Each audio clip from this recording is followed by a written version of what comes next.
안녕하십니까? 이제 교회법 개론도 중반을 넘어가고 있습니다. 늘 우리가 법이다 하면은 좀 어렵게 힘들게 여겨졌던 부분이 있지만 이제 이 교회법이 조금은 이제 어떤 것이다 하는 방향성은 이해하셨을 것이라 믿습니다. 지난번 강의했을 때는 교회법 개론의 그 가장 핵심이 되는 그 원리, 그 다음에 교회의 자유, 그 다음에 교회의 자유가 있으면 따라오는 양심의 자유, 그리고 또 교회 직원 문제 이런 것을 간략하게 설명을 해드렸더니 이 질문이 여러 가지가 왔습니다. 근데 꼭 우리가 그걸 알아야 되나요? 그냥 이렇게 신앙생활 예수님만 믿으면은 모든 것이 만다 오케이가 아닌가요? 이렇게 질문이 왔어요. 그래서 그 답변은 뭐 이렇게 틀린 질문도 아니고 또 설명을 여러 가지로 해줄 수 있는 그런 여지가 있지만 중요한 것은 이제 그러한 법의 원리가 우리 삶을 그만큼 이렇게 구속하고 또 그 안에서 함께 한다는 것을 말씀드리기 위한 것입니다. 근데 교회헌법은 보편적으로 우리가 생각하는 만큼 정밀하거나 또는 아주 치밀해 가지고 우리를 완전하게 만들어주는 또는 완전하게 구속하는 또는 완전하게 우리의 삶을 이렇게 방향성을 주는 게 아니라 아까 말씀드린 자유라는 부분, 그 다음에 또 그 자유라는 것은 각 개인이 가지고 있는 성향과 또 특성, 환경, 그 다음에 가치관에 따라서 다 다르게 이해되고 있음을 먼저 전제해야 합니다. 그래서 하나님께서 우리에게 자유의지를 주셨을 때 그 자유의지는 우리가 하나님을 경배하는 것 외에 다른 모든 행위에 있어서는 우리의 자율적인 것을 주신 것인데 우리는 그러한 것들을 하나님을 빼고 모든 것을 다 할 수 있다 하는 그런 생각을 갖는 소위 그 인문학적인 사고, 그 다음에 인간의 이성을 극대화시키는 그런 생각으로 있기 때문에 교회와 어떤 문제가 생겼을 때는 하나님을 중심으로 생각하는 것보다는 사람의 어떤 삶의 어떤 모습, 행동, 그 다음에 환경 이런 것들을 먼저 전제하고 또 그렇게 우리가 습관적으로 젖어왔기 때문에 보이지 않는 하나님이라 하여 우리가 조금 소홀히 하는 경향이 있습니다. 교회헌법은 그러한 부분들을 조금씩 각성시켜주고 또 그러한 것들에서 크게 벗어나지 않도록 해주기 위한 하나의 심서이라는 사실을 분명히 기억할 필요가 있습니다. 그래서 교회의 원리와 또 양심의 자유, 또 교회의 자유, 또 교회 직원. 그래서 오늘 강의는 이어서 이제 목사와 장로, 그 다음에 치리회에 대해서 간단하게 설명을 드리겠습니다. 우리가 이제 어떤 단어 또는 어떤 용어를 쓸 때는 두 가지로 생각할 수가 있습니다. 하나는 단어가 주는 이미지가 있습니다. 그리고 또 하나는 그 단어가 가지는 어떤 함축적인 의미가 있습니다. 근데 이것은 우리는 이제 똑같이 생각할 수 있는 부분이 아니고 한 단어를 보더라도 어떤 사람은 이미지적으로 볼 수 있고 어떤 사람은 그 단어가 주는 어떤 기능적인 부분을 얘기하는 경우도 있습니다. 예를 들어 보면은 목사 이렇게 하면은 목사는 무엇하는 사람이지? 그러면 뭐 예수 믿고 예수님을 전도하는 그런 사람으로 생각하는 것이 바로 우리가 보는 이미지입니다.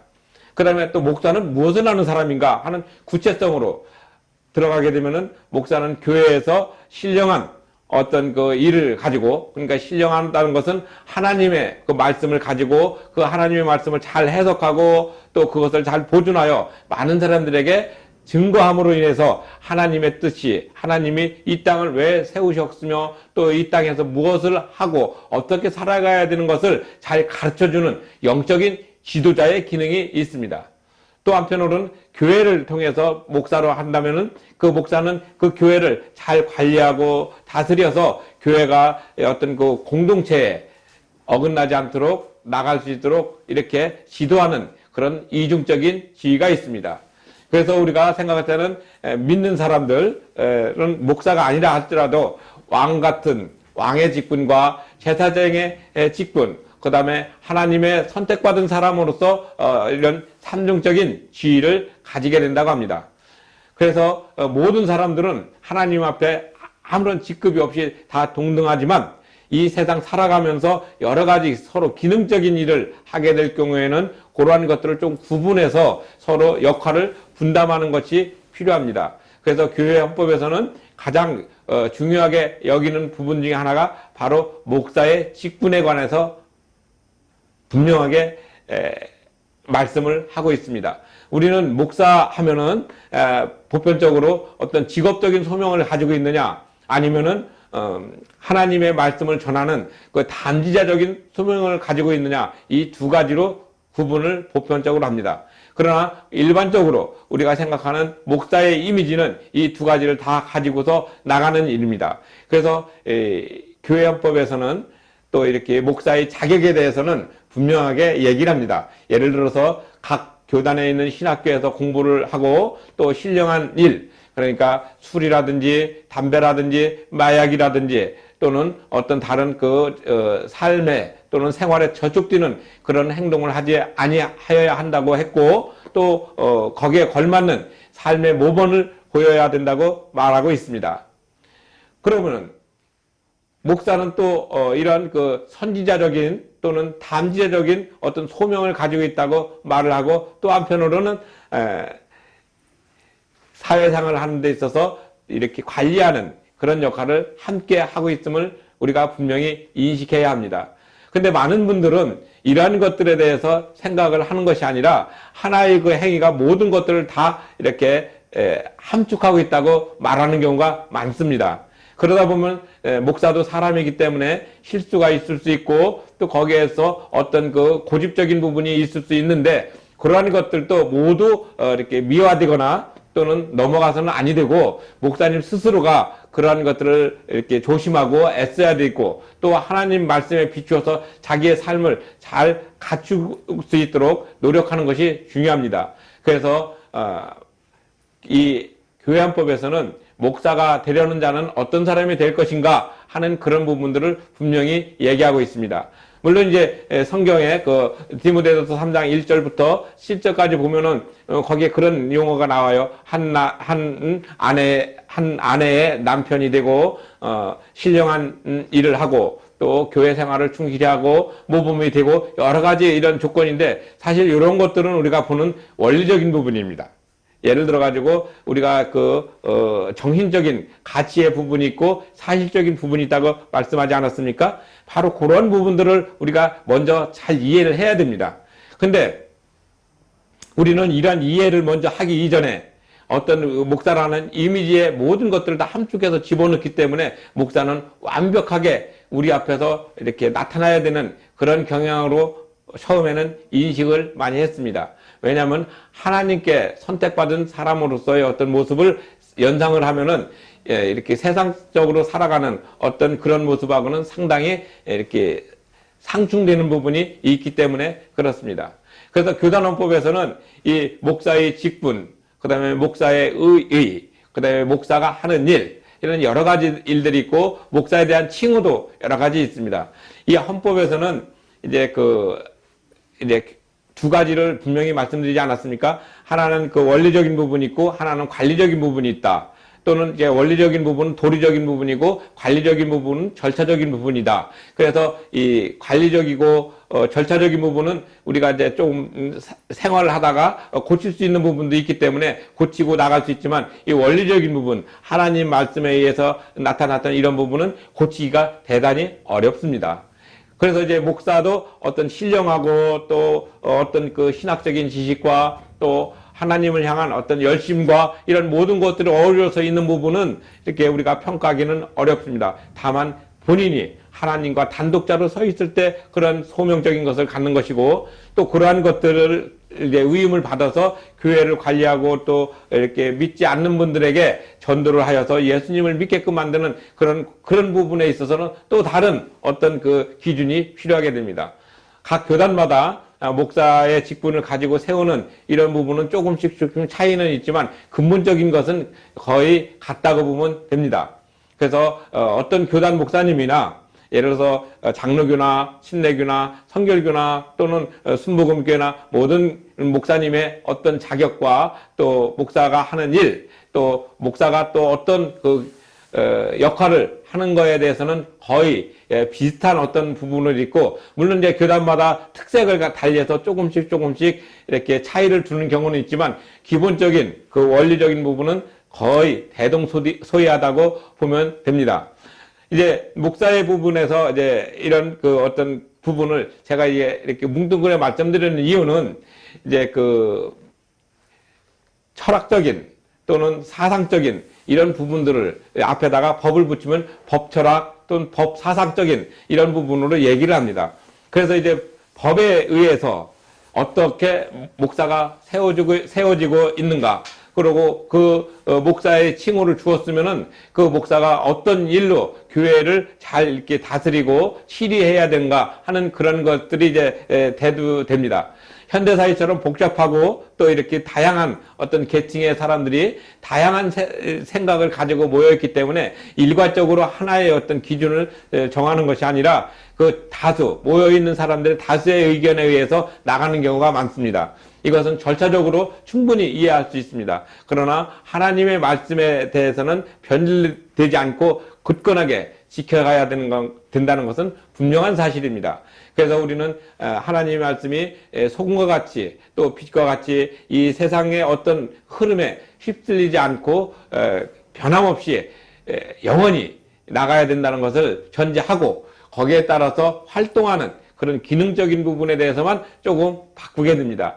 그래서 이제 목사의 그 직분이 이제 이렇게 교단 헌법에 이렇게 명시가 되고, 그 다음에 따라오는 것이 이제 장로입니다.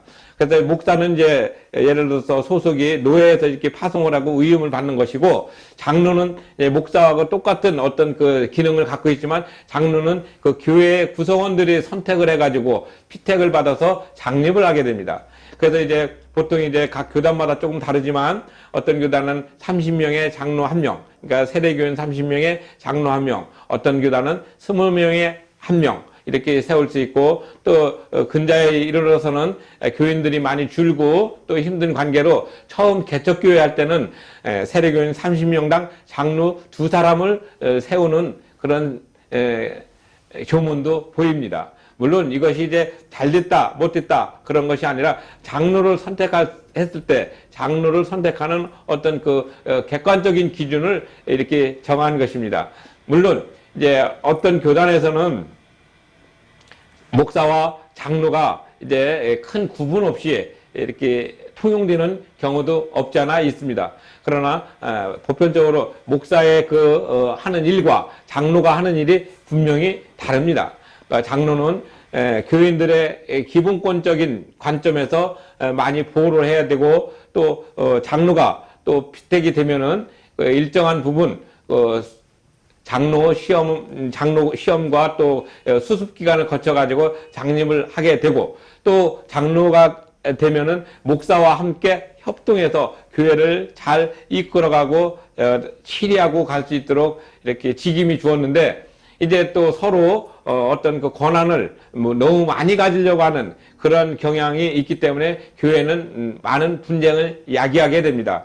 그래서 이제 이런 것들을 막기 위해서, 이런 것들을 미연에 방지하기 위해서, 그러니까 장로의 권한이 세다든지 또는 목사의 권한이 세다든지 그래가지고 어떤 부분에서 기울어진 어떤 운동장이 돼서는 안 되겠기 때문에, 장로교 자체의 어떤 그 대의 정치 원리는 바로 이런 그 견제와 균형, 그 다음에 서로 조정과 타협을 통해 가지고 이렇게 교회를 아주 덕스럽고 아름답게 이끌어갈 수 있도록 만들어진 귀한 조직입니다. 그래서 목사는 강도권을 가지고 있고, 또 그래서 이제 같은 치리장로로서 목사라는 칭호가 붙고, 그 다음에 장로는 시무장로로서 나타나게 됩니다. 그래서 우리가 이제 보편적으로 이제 그 장립을 하든 또는 목사가 또 위임을 받고 또 안수를 받는 그런 모든 것들의 기본적인 것은 하나님 앞에 순종하고 하나님의 말씀을 굳건하게 지키고 보존할 것을 먼저 서약합니다. 그래서 우리가 이걸 보통 복종서약이라고 하는데, 이런 서약을 잘 하고 나서 되고 난 다음에 이제 어떤 직급을 가지고 교회를 잘 운영하는데 목사와 같이 협력하게 됩니다. 그래서 이러한 자격도 전부 이제 이렇게 교단원법의 조목으로 다 적혀 있습니다. 그리고 또 그런 것들을 안 적어 놓을 수 없는 이유는 아무나 이렇게 지도자가 되면은 안 되지 않습니까? 그래도 뭔가 교단을 잘 이해하고 또 교회 헌법을 잘 이해하고 그리고 또 교회를 이해하고 또 하나님 말씀을 충직하게 이해하고 지킬 수 있는 그런 그 믿음의 고백을 가진 사람이 이제 그 어떤 모임의 리더자가 될 때는 분명하게 그 방향성과 이해를 해야 되는 그런 그 사회적인 또는 구성원들의 욕구가 함께 표출된 것이라고 보면 무방할 것입니다. 늘 우리가 목사와 장로가 항상 우리가 보는 입장에서는 특히 지금의 어떤 모습에서는 대립과 갈등 또 무슨 문제의 어떤 그 원산으로 보는 경향이 있는데 그건 절대 그렇지 않습니다. 그래서 항상 우리가 하나님을 구주로 고백하고 예수님을 믿고 이 세상 살아간다면은 항상 목사와 장로는 같이 협력하고 합동해서 교회를 덕스럽고 은혜스러운 구성체로 이끌어서 하나님 나라에 갈 때까지 그 교인들의 신앙적인 것을 잘 지도하는 그런 모습입니다. 그래서 목사는 두 가지 직분이죠. 하나는 그 신령한 영적 지도자이면서 또 교회를 관리하는 관리자의 직분을 갖고 있고 또 장로는 목사와 같이 협력하면서 그 교회를 그 구성체를 잘 이끌어가서 정말 이 세상 살아가는 데 있어서 하나님을 향한 가치 그리고 예수 그리스도를 믿는 믿음의 가치를 귀하게 보존하고 살아갈 수 있는 그런 모습을 우리가 가져야 됩니다. 근데 많은 분들이 이제 사회가 다변화가 되고 생각이 다르다 보니까 그리고 또 교회가 또 이렇게 크면은 또 필연적으로 따라오는 게 교회 재산적인 문제도 있겠고 또 그 안에서 구성하는 사람들끼리 어떤 그 사업적인 관계를 또 형성하고 있기 때문에 그러한 것들이 좀 불협화음이 날 때 교회의 분쟁의 요소로 되기 때문에 교회 안에서는 가급적 그런 것이 아니라 모든 것이 합력하여 어떤 선을 이루는데 먼저 포인트를 주어야지 될 것이라 생각을 합니다. 근데 우리는 항상 사람이니까 불완전해서 또 교회는 자체적으로 완벽한 사람이 오는 것이 아니라 죄인이 오는 것이고 부족하고 힘든 사람들이 오는 그런 구성체이기 때문에 일반적인 사회 조직과는 다르게 상당히 많은 문제를 가지고 있습니다. 물론 그 문제를 가지고 있다 해서 표면화가 돼가지고 하는 그런 것이 아니라 그 문제를 우리 예수님께 맡기고 그 안에서 뭔가 삶의 가치를 정말 아름답고 정말 뭔가 살아가는 삶으로서의 어떤 모습을 가지려고 나타났던 그런 모습으로 교회에 이렇게 오게 되는 것이고 또 교회 안에서는 또 그러한 것들을 이제 영적으로 또 잘 인도하여 정말 사람이 하나님께서 사람을 만드신 그 어떤 목적에 부합하는 삶을 살 수 있도록 항상 방향성을 제시해주고 또 거기에 대한 생활 지침을 함께 해주는 것이 바로 교회의 가장 큰 역할이라고 봅니다. 그래서 그 교회의 역할에서 나타나는 그 어떤 지도자의 모습이 바로 목사와 장로가 됩니다. 그래서 목사와 장로는 잘 선택하고 또 잘 이렇게 섬기고 서로 이렇게 나타나야 되는데 우리가 어떤 때는 장로와 또 목사 이런 그 직급을 가진 분들을 지나치게 이렇게 추종하거나 그래서는 아니 되고 또 그런 직급을 받은 사람은 더 많은 섬김의 모습으로 이렇게 처음 나온 초신자들을 잘 지도하고 신앙적으로 양육해야 될 책임이 있다는 것을 분명히 깨달아야 합니다. 현대 사회는 이제 11조와 감사헌금 또 기타 이런 여러 가지 이렇게 재정적인 것이 교회에 이렇게 모이다 보니까 또 그 돈을 모아가지고 또 어떤 그 지역 사회를 위해서 또 그 교회 내에 있는 구성원들의 어떤 어려움과 경조 이런 것들을 전부 이렇게 해주기 위해서 노력하다 보면은 약간의 어떤 이렇게 견해 차이가 나올 수도 있습니다. 그러나 그런 것들이 중요한 것이 아니라 교회가 가지고 있는 본질적인 부분을 교단원법에서는 이렇게 얘기하고 있다. 그리고 목사는 이러한 자격, 또 목사의 어떤 그 역할은 이렇다. 이런 것들, 그 다음에 또 장로는 어떤 사람을 장로로 선택해야 된다. 또 장로가 선택되었을 때는 어떤 행동을 해야 된다. 하는 이런 모든 것들이 다 이렇게 규정이 되어 있습니다.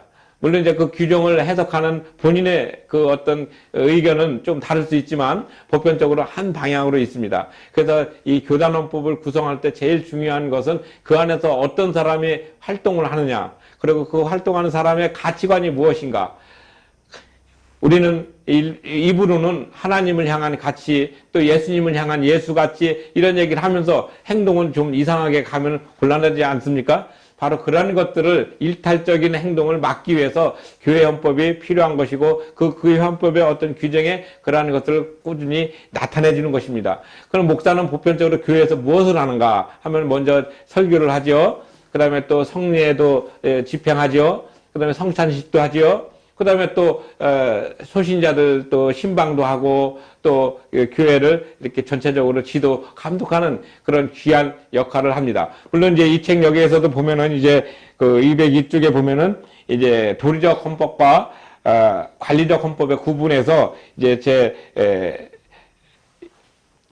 4장에 목사가 있고 5장에 장로가 있습니다. 그러나 이쪽 2018년도 판에는 거기에 이제 똑같이 나와 있습니다. 그래서 목사는 설교도 하고 찬송도 하고 기도도 하고 또 축복도 하고 하는 이런 모든 것들이 이제 어떤 걸로 나타나요? 바로 예식으로 나타납니다. 그래서 목사와 장로가 이렇게 형성이 되면은 그 사람들이 모여서 어떤 일정한 예배의 의식을 갖게 됩니다. 그래서 우리가 그 어떤 교회든지 가게 되면 주보가 있지 않습니까? 주보 보면 제일 처음에 송영, 그 다음에 이제 뭐 사도신경으로 신앙고백, 또는 주기도문으로 또 신앙고백, 그 다음에 또 찬송, 그 다음에 기도, 그 다음에 그 찬송, 그 다음에 성경 말씀 강독, 그 다음에 뒤에 이제 헌금, 그 다음에 또 뭐 광고하고 마지막으로 이제 축도를 합니다. 축복 기도를 하는 것이죠. 이것이 예배 의식이에요.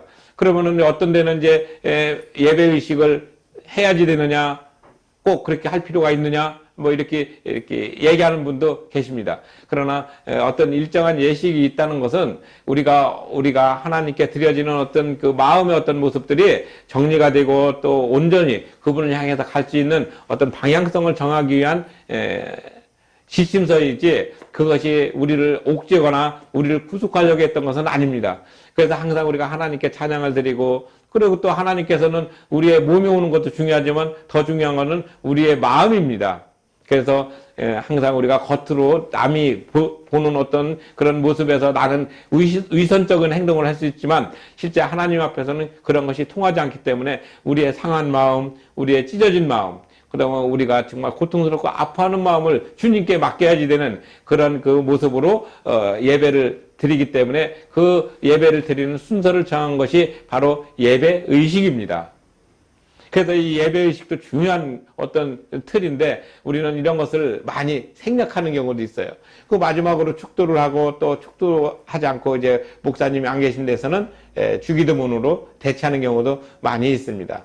왜? 주기도문은 우리에게 주신 정말 귀한 예수님의 그 기도이시기 때문에 우리가 항상 그것을 귀하게 여기고 그 말씀, 그 주기도문 속에 있는 그 본질을 찾아가려고 노력합니다. 제가 지금 이제 목사와 장로 또 예배 의식 이 세 가지에 대해서 간단하게 말씀을 드렸습니다. 물론 여기에 대해서 구체적으로 설명이 돼야 되고 구체적으로 따져야지 되고 또 이런 건 어떻게 되느냐 이런 것은 다 이제 교단헌법 그 세칙에 나와 있고 또 시행령에 나와 있고 또 드물게는 이제 사무 규칙에도 그런 것들을 정확하게 명시해 놓았습니다.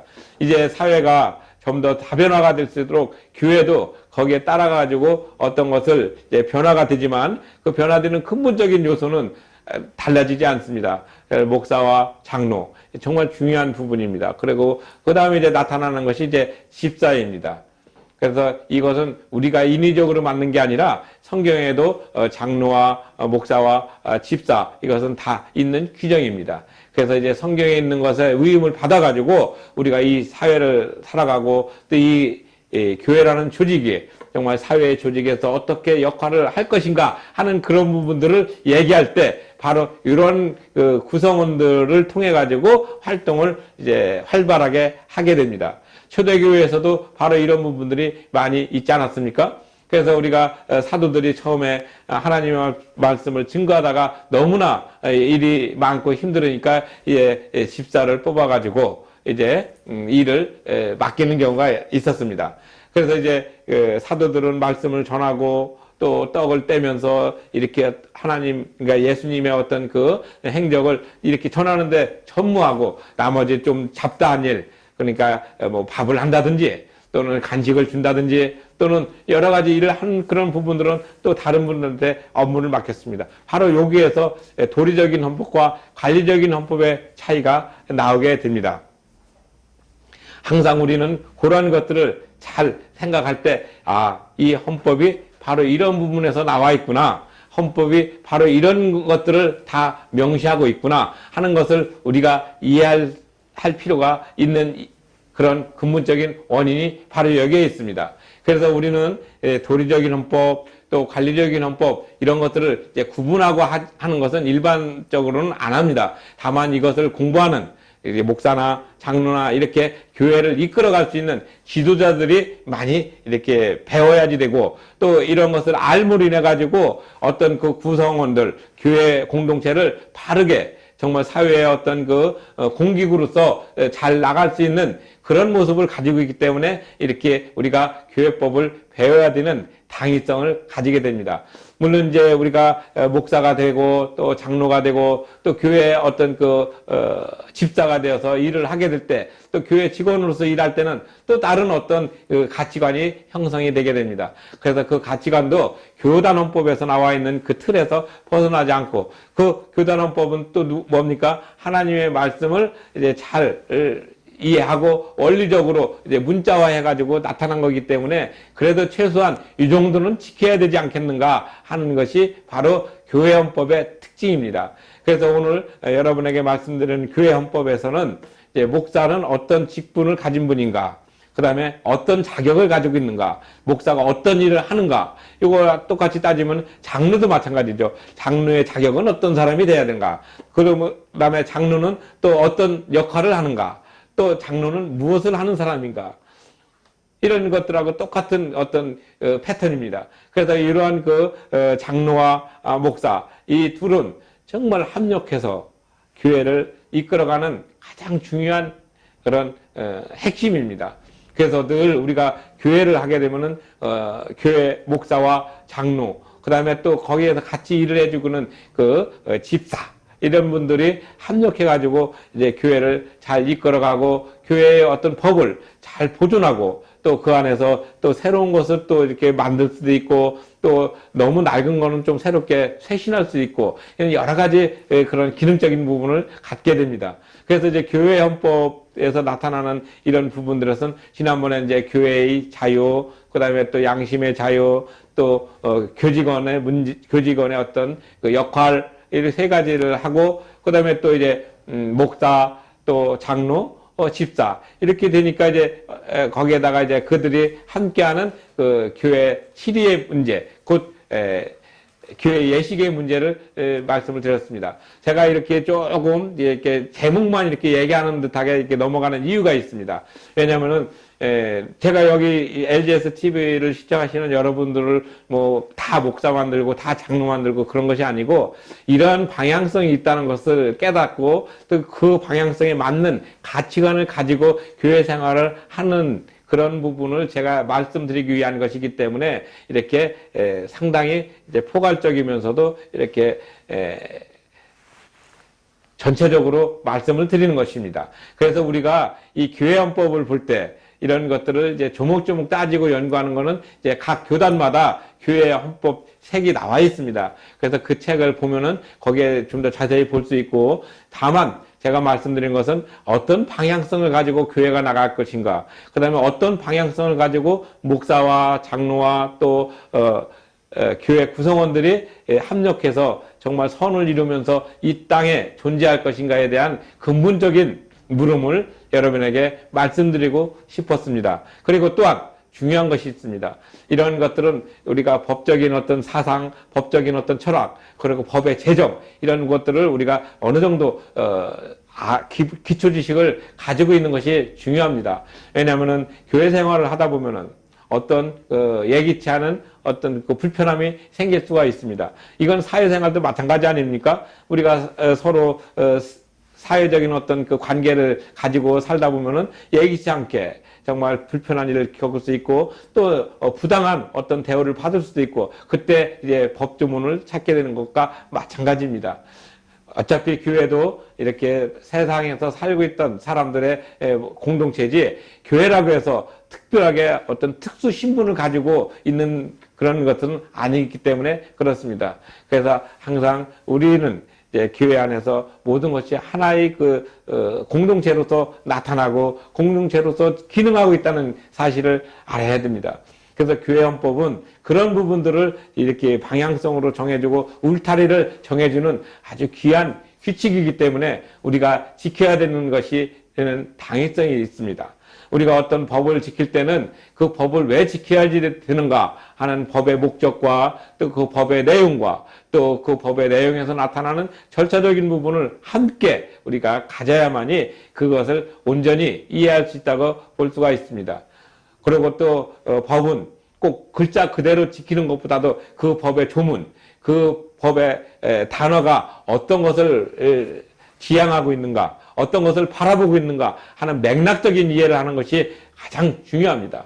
우리가 아까 말씀드린 목사하면 이미지적인 모습과 또 목사하면은 기능적인 모습이 이제 따로따로 나타나지만 따로따로 해야 되지만 우리는 한꺼번에 생각하는 그런 것과 똑같습니다. 우리가 언어를 이렇게 얘기할 때는 항상 그런 그 언어가 지향하고 있는 법조문이 지향하고 있는 그런 것들을 맥락적으로 볼 수 있는 그런 눈이 필요합니다. 그래서 우리가 처음 제가 말씀드릴 때로 그런 가치관과 그런 포커스가 정확하게 돼야지 됩니다. 그리고 또 그런 것들을 이해할 때만이 교단헌법이든 또는 이제 우리나라 국가헌법이든 잘 이해할 수 있는 어떤 그 기초적인 식견을 가지게 됩니다. 근데 이런 것들을 갖지 않고 내가 옳다고 해서 무조건 고집하는 것이 아니라 내가 옳아도 상대방이 봤을 때 어느 정도 합리성을 가지고 있는가 또 어느 정도 객관성을 가지고 있는가 어느 정도 어떤 그 조문이 말하고 있는 것이 무엇인가 하는 것을 종합적으로 판단할 수 있는 그런 인식이 또한 필요한 게 된 것입니다. 우리가 항상 언어라는 것은 해석하는 사람에 따라서 다 다르게 행동이 나오기 때문에 그런 것들을 이제 어느 정도 이렇게 방향성을 가지고 하나의 그 틀을 형성해야 되는 것이 중요합니다. 그래서 내가 옳다 할지라도 저쪽에서 옳지 않게 볼 수 있는 부분도 어느 정도 이해를 하고 또 그것을 포용할 수 있는 것이 중요합니다. 그래서 항상 우리가 어떤 대화를 할 때는 나도 어느 정도 틀릴 수 있다는 생각을 가지고 상대방의 얘기를 경청하고 나가게 된다면은 큰 하자가 없는 것과 마찬가지입니다. 마찬가지로 교회법도 또 교회법에서 지향하고 있는 어떤 단어와 어떤 조문이 있다 할지라도 그런 조문을 그냥 내가 임의적으로 해석하고 끝내는 것이 아니라 그것이 정말 어떤 방향으로 가고 있는가 그리고 무엇을 얘기하고 있는가 이런 것들을 잘 헤아릴 수 있는 지혜가 필요합니다. 바로 그런 것을 통찰이라고 하는데 그런 그 통찰적인 지혜, 그런 상황을 정확하게 인식할 수 있는 그런 지혜가 필요한데 이런 그 지혜를 통찰이라고 표현한다면 이런 통찰적인 지혜 표현을 가지고서 교회법을 바라보고 또 교회법 내에서 있는 목사와 장로와 또 치리 또는 교회 예식 이런 것들을 우리가 이해할 필요가 있다는 것을 분명히 말씀드립니다.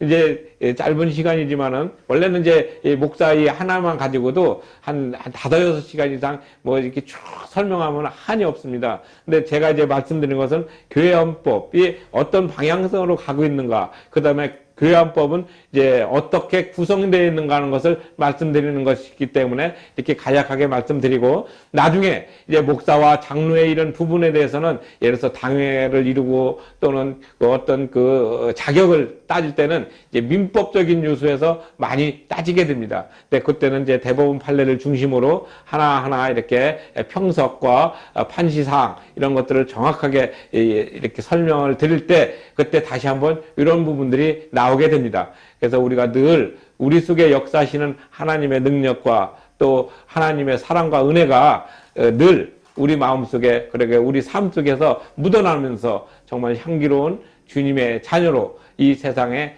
나타나는 귀한 존재로 되시기를 바라는 마음으로 오늘 강의를 마치겠습니다.